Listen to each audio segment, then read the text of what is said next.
It wasn't movement at the station, but at the Megalong Valley tea rooms, as many in this small community gathered to reenact their original mail run. It's just something that gels the community together. It's very interesting for the kids love it, and the older people I think get a pleasure out of seeing the kids being with them and doing something historic. The idea for the ride began back in 1988 as something the Valley could do to celebrate the bicentenary. It's a 30-kilometre round trip, and it's so popular it's become an annual event.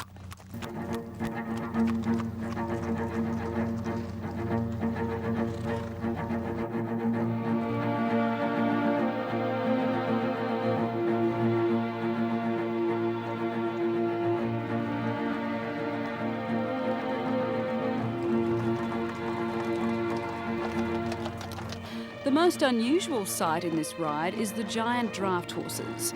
Their history goes back long before the Megalong Valley was ever settled.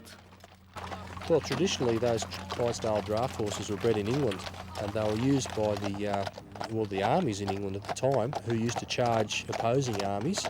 And it would be quite frightening, I think, if you were on the ground and saw a horse weighing over a tonne galloping down upon you. And those Clydesdales, they've got a lovely temperament, and the people can ride them on the road the same as any other horse.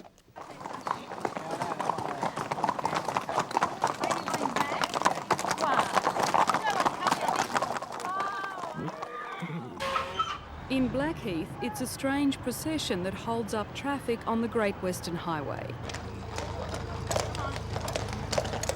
Then the riders make for the local post office, where for just one day a year, they take delivery of the Valley's mail. Well, this is all from tea rooms down to John Hollingdale. Thanks, Ray. The community approached the local post office and asked if they'd be interested in taking part in a bicentennial project, and the post office at Blackheath was most cooperative.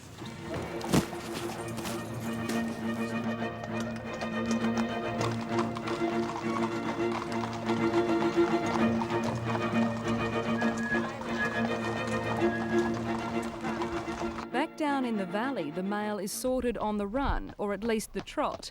Then the children take their turn at delivering.